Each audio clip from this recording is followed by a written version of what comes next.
Halo. Halo pemirsa Insan Ombudsman Teriak dimanapun berada. Hari ini kami masih di Jogja. Dan hari ini di podcast Teriak kita kehadiran pengelola BUMN dari Timur Indonesia. Selamat pagi, Santi Maria Poro. Oke. Santi Maria ini kita santai-santai saja. Jadi biasanya dipanggil Kak Santi ya. Saya panggil Kak Santi ya. Siap. Oke Kak Santi, hari ini kita ada di podcast Teriak. Ini pemirsa dan insan ombudsman ingin tahu. Kita sering hari ini adalah pertemuan BUMN seluruh Indonesia insan ombudsman. Nah kira-kira Kak Santi, apa sih BUMN itu? Mungkin bisa diceritakan. Baik, terima kasih atas waktunya Pak Sekjen. Ya. Untuk saya bersyukur bisa ada di sini bersama-sama Bapak Ya. di dalam kegiatan ini, kegiatan Teriak di mana saya sebagai pengelola BUMN, ya, saya dipercayakan untuk mengelola barang milik negara khususnya yang ada di perwakilan Nusa Tenggara Timur. Nah, di mana BUMN itu kita mengurus terkait barang-barang yang dibelanjakan dengan uang negara yang dikelola oleh Ombudsman di perwakilan Nusa Tenggara Timur.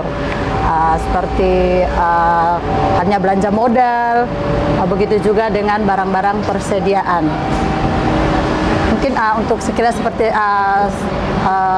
untuk BUMN sekilas seperti itu. Seperti itu ya. Ya. Ini sengaja saya pancing supaya dia tidak kaku ya. Jadi ini Kak Santi ingin tahu juga. Jadi hari ini memang kita ingin memperkenalkan insan ombudsman. Ternyata ada yang namanya Santi Maria Poro dari NTT yang mengelola BUMN. Nah, mungkin bisa diperkenalkan sebelum masuk ombudsman ini di mana, ya? Apakah memang dari awal di ombudsman atau seperti apa? Silakan diceritakan di podcast Teriak kita ini. Oke, baik. Saya Santi, sebelumnya saya bekerja di pemerintah Kota Kupang kurang lebih 17 tahun. Di pemerintah Kota Kupang? Di Dinas Penanaman Modal dan Pelayanan Terpadu 1 Pintu Kota Kupang. Oke, iya. Udah tuh gabung di ombudsman sejak kapan? Saya bergabung di ombudsman itu di 1 Maret 2022. 1 Maret 2022. Udah berapa tahun nih berarti? Udah 2 tahun lebih ya? 2 tahun lebih. 2 tahun lebih. 3 tahun. Nah, itu kan dari penanaman modal, artinya mengurusi perizinan dan sebagainya, tiba-tiba mau masuk ke ombudsman. Ini gimana pada waktu awal itu? Terkejut atau biasa saja atau sama? Seperti apa? Terkait budaya kerja, terkait suasana, mungkin bisa diceritakan. Baik, mungkin saya tertarik dengan ombudsman itu karena sebelumnya itu kan ada, karena kita di pelayanan, kita sering didatangi tim ombudsman yang saat itu kita kan belum tahu apa itu kepatuhan dan segala macam sebelum masuk di ombudsman. Nah, waktu itu kita mendapat ada informasi terkait ada permintaan pegawai masuk ke ombudsman, ada surat yang masuk, jadi kita ajukan permohonan ke Pemkot untuk mau bergabung ke ombudsman. Nah, pada waktu di perizinan itu ngurusin apa? Yang dikerjakan oleh Kak Santi di sana? Yang di perizinan itu yang dikerjakan kita itu sering di rolling. Kita bisa di pelayanan, melayani tentang perizinan, baik perizinan usaha maupun non usaha. Dan juga pernah sebagai bendahara juga. Jadi fleksibel kita. Ya, sering. Nah, yang membuat tertarik gabung di ombudsman? Yang membuat tertarik dengan ombudsman itu karena sekilas yang kita tahu itu ombudsman itu mengawasi tentang namanya pelayanan publik. Ya, jadi selama ini diawasi, ingin mengawasi gitu? Tidak ingin mengawasi, tetapi ingin di luar dari yang istilahnya kita ini kan sudah pengangkatan dari tahun 2002. Ya, kurang 2000. lebih sekitar 17 tahun di pemerintah daerah. Nah, yang unik dari ombudsman itu kan istilahnya lembaga yang tidak bisa diintervensi. Kita tidak terlibat dalam hal-hal yang istilahnya berpolitik atau apa. Jadi selama kita di Pemda itu kan istilahnya tekanan dari pimpinan untuk hal-hal yang lebih mengarah ke politik itu kan banyak. Ada ya? Kalau di ombudsman nggak ada ya? Kalau di ombudsman tidak ada. Benar nggak ada ya? Benar tidak ada. seperti itu. Ya, baik Kak Santi. Nah, kita kembali lagi ya. Mungkin supaya insan ombudsman paling tidak mengenal terkait dengan BMN. Nah, artinya kita ini kan seperti NTT. Mungkin bisa diceritakan NTT seperti apa sih? Kondisi kantornya sekarang seperti apa? Mungkin bisa diceritakan. Baik Pak, kalau untuk masalah BMN, yang pertama itu agak bingung saja ya, karena kita di Pemda sebelumnya kan kita tidak mengurus yang namanya BMN. Nah, jadi waktu ke sini kita mendapat pekerjaan, istilahnya SK organiknya itu BMN, jadi mengurus semua yang berkaitan dengan barang milik negara, mulai dari mengurusi kantor, barang persediaan, inventaris, ditambah dengan pinjam pakai kendaraan, seperti itu. Jadi mungkin awalnya itu agak kaget saja. Kaget ya? Iya, karena semuanya itu istilahnya keputusannya itu ada di kita BMN. Nah, ada berbagai hal yang kadang-kadang itu tidak sesuai dengan yang kita harapkan juga. Contohnya peralatan yang terbatas, printer misalnya. Tidak semua yang saya tangani waktu saya masuk di situ kan tidak semua barang yang baru. Jadi saya harus bisa berusaha semaksimal mungkin untuk teman-teman di dalam insan ombudsman yang ada di dalam situ, khususnya teman-teman kita yang dari asisten itu harus terpenuhi semua kebutuhannya. Ya? Jadi misalnya ada printer yang rusak, bermasalah, saya harus bagaimana caranya untuk cepat diperbaiki. Diperbaiki dan teman-teman itu tidak terganggu pekerjaannya seperti itu. Jadi artinya harus memberikan support yang full ya. Siap. Kepada teman-teman asisten sehingga bisa memberikan juga kepada insan ombudsman yang lain. Nah, Santi ya, saya dengar-dengar selain BMN ini mengelola keuangan juga. Siap Bapak. Ini luar biasa ini ya, Santi ini ya. Ini seperti apa nih mengelola BMN, mengelola keuangan? Iya. Mengapa bisa semuanya dikerjain? Ceritain Bapak aja, ini siap. Uniknya di ombudsman ya. Izin Bapak. Jadi sebenarnya itu kalau mau dibilang sebenarnya kalau pribadi kita juga tidak bisa menerima juga. Kita satu tetapi dipaksakan mengerjakan izin Bapak bukan hanya BMN dan keuangan, tetapi juga pengelola kepegawaian, pengelola PPID, terus utamanya BMN, PPK yang baru ditambahkan juga. Terus ada lagi Bapak tugas-tugas yang di luar itu seperti kita harus mendampingi Kaper untuk tugas-tugas yang lain, misalnya turun ke daerah pendampingan. Jadi ada kegiatan dari selain yang kita emban juga. Tugas tambahan ditambah juga dengan apa istilahnya minta maaf tugas tambahan, tugas tambahan pokok ada tugas tambahan. Tugas tambahan dari substansi yang kita Santi, juga. jadi artinya memang ini tata kelola yang belum sempurna ya. Siap. Di ombudsman kita akui karena jumlah pegawai kita yang kurang. Siap. Nah, tetapi paling tidak mungkin Kak Santi bisa menjadi teladan ya bagi teman-teman. Artinya ini semua bisa dikerjakan, tapi sampai saat sekarang bisa bertahan. Nah, apa itu yang membuat bertahan nih di ombudsman? Ya, kerjaannya banyak nih, pusing nih ya. Nah, kalau saya sih sebenarnya kalau pribadi sebenarnya memang berat. Pekerjaan pertama BMN itu kita mengurus hal yang minta maaf, barang yang rusak pun harus kita catat dan itu harus selalu kita pertanggungjawabkan. Nah, pekerjaan yang kedua, kepegawaian itu kita tidak bisa meninggalkan sama sekali karena itu terkait kesejahteraan dari teman-teman kita. Nah, ditambah lagi dengan pekerjaan yang berat ya Bapak tahu itu PPK, di mana saya baru tahun pertama dan di dalam perjalanan harus banyak hal yang memang harus betul-betul saya bisa mengambil keputusan. Seperti jadi itu. Artinya apa yang didapatkan dari sini nih? Ya, untuk saya bersyukur walaupun dengan keterbatasan, saya merasa bahwa lebih pintar sekarang ya. Jadi pintar Bapak. Artinya walaupun dengan keterbatasan saya semua itu saya bisa mengerjakan walaupun terkadang tertunda, tetapi bisa menyelesaikan semua yang menjadi tanggung jawab saya. Yang penting itu tadi bisa menyelesaikan ya masalah waktu dan sebagainya, artinya kita berusaha. Nah, Kak Santi ini sudah perkenalan kita udah menit ke-9 ya. Ini ada pertanyaan-pertanyaan, ini sekedar menggali saja. Sejauh mana Kak Santi lebih cenderung kemana. Tidak ada yang salah, tidak ada yang benar. Ada 2 pertanyaan akan saya ajukan, pilih saja di antara 2 itu. Nanti ada beberapa pertanyaan. Ya, silakan dijawab saja sehingga kita lebih menghidupkan suasana podcast kita ini. Sentralisasi atau desentralisasi? Kalau milih antara sentralisasi atau desentralisasi, silakan dari sudut pandang Kak Santi ya sebagai apa ya, dari ilmu pemerintahan atau dari sisi pribadi, inginnya sentralisasi atau desentralisasi?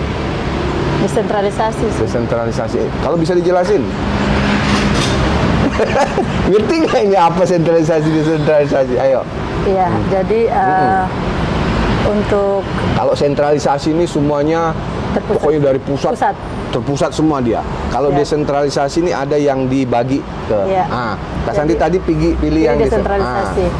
Oke, jadi kalau saya sih mungkin ya kalau untuk desentralisasi artinya mungkin kita di PWK itu kita lebih mengerucut lagi. Artinya kalau selama ini kan kita semua terpusatnya di ORI ini nih di pusat. Namun untuk kita di perwakilan itu kan keterbatasannya kita itu kan pimpinan atau teman-teman kita itu hanya ada di sini dan tidak melihat langsung keadaan yang ada di kita di perwakilan. Seperti itu. Jadi mungkin lebih mengarahnya ke ya kalau bisa lah kita satker begitu Pak. Satker, oke. Itu Artinya, harapannya ya. Harapannya Ya. kita itu Bapak karena begini, pertama kita di perwakilan itu kan kita tidak punya istilahnya semua kita itu kan dipimpin dari sini, Ya. dari pusat. Bukan berarti kita mau berdiri sendiri, bukan. Bukan mau memisahkan diri itu ya. Bukan memisahkan diri Bapak, tetapi kalau dari sisi saya, istilahnya kita kerja nih, tapi feedbacknya kita di perwakilan nih apa? Semuanya kita tidak ada untuk bukan mengejar jabatan, bukan, tetapi apakah kita mau bersaing kita harus datang ke pusat Bapak, seperti itu. Oke. Ini teriak dari Kak Santi ya, nggak Artinya apa-apa. nasib kita juga diperhatikan Ya, juga oke. Bapak, seperti itu. Metode pencatatan manual atau digital? Digital. Digital bener nih digital. Digital masih Heeh. digital. Digital, oh, nggak apa-apa. Bagus ya. Oke. Audit BMN internal atau eksternal? Internal. Internal ya. Kalau udah eksternal itu pasti ada temuan ya. Siap. Oke. Inventarisasi tahunan atau berkala? Berkala. Berkala ya. Ya seperti sekarang dilakukan ya, Iya, inventarisasi berkala ya. Nah ini nih. Satu lagi nih, penghapusan BMN lelang atau hibah? Lelang. Penghapusan BMN lelang. Lelang. Apa itu bisa diceritain tuh? Kalau Nggak lelang- suka yang dapat tuh. Kalau yang lelang itu kan artinya dia masih bisa menghasilkan untuk dimasukkan lagi ke kas negara. Kalau hibah boleh juga sih, tapi kan nanti pemanfaatannya juga tidak terlalu maksimal sebenarnya. Oke, baik. Sewa atau beli? Beli. Beli ya? Ya. Boleh dijelaskan beli. Kalau- silakan. Ini untuk semua ini ya Bapak. Iya. Bisa belinya itu bisa larinya ke kepemilikan sendiri. Iya, itu ya. Kalau contohnya, misalnya kalau sewa nih Bapak, contoh kecil pemborosan yang terjadi itu seperti kita sewa kantor perwakilan. Iya. Artinya setiap tahun uang yang keluar untuk menyewa, padahal itu aset orang lain. Sedangkan kalau misalnya beli punya sendiri kita, berarti Iya. artinya itu aset kita. Iya. Jadi pemeliharaannya pun kembali ke kita sendiri. Iya. Tetapi kalau tetap masih menyewa, Heeh. artinya kita tetap memberikan kontribusi ke orang lain. Orang lain ya. Seperti Nah, itu. jadi ini harus didengar. Ini bukan cuma untuk ombudsman. Jadi mungkin ada stakeholder kita di luar yang mendengar. Itu tadi keinginannya. Kita juga ombudsman ini sudah 24 tahun. Ya, kantor pusat saja kita nggak punya. Kita lembaga pengawas pelayanan publik. Jadi mungkin menjadi perhatian juga bagi ya pemerintah secara umum ya. Artinya mungkin Kementerian Keuangan. Ya inilah ombudsman. Jadi artinya kami ada perwakilan hampir semuanya masih sewa. Termasuk kantor pusat pun kami belum mempunyai kantor. Ini teriak dari insan ombudsman. Terima kasih Kak Santi. Ini lagi ada pertanyaan lagi ya. Pelatihan pegawai tentang BMN atau peningkatan teknologi pengelolaan? Peningkatan teknologi. Teknologi ya? Oke. Seperti apa? Bisa diceritain? Peningkatan teknologi. Contohnya seperti saya di kantor perwakilan itu paling tidak Nah, seperti ada, mungkin terkait kalau nggak salah di NTT itu ketika mengelola laporan kan sudah ada pemanfaatan teknologi ya yang dilakukan sendiri oleh teman-teman ya. Selain ada Simpel 4 ya, Simpel, seperti itu. ya. Nah, Ada itu artinya dari yang seperti teman-teman itu ya. dari APVL yang Melakukan ya. melakukan. Nah, artinya pemanfaatan Iya, teknologi ya, pemanfaatan seperti itu ya. teknologi. Oke, saya bantu Kak Santi ya Iya, supaya Bapak. jangan ini dia. Sebenarnya kami sudah kasih tahu. Iya. Nah, ini karena kita ada di Yogyakarta ya.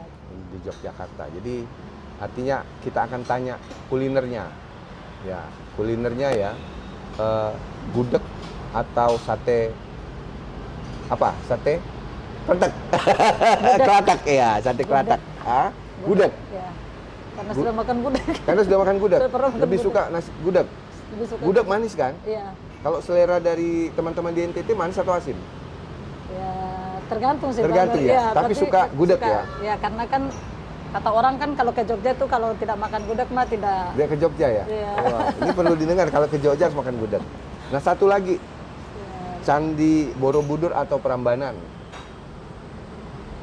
Prambanan. Karena Prambanan. lebih dekat dari. Oh, karena lebih dekat ya? Oh, itu alasannya. Oke.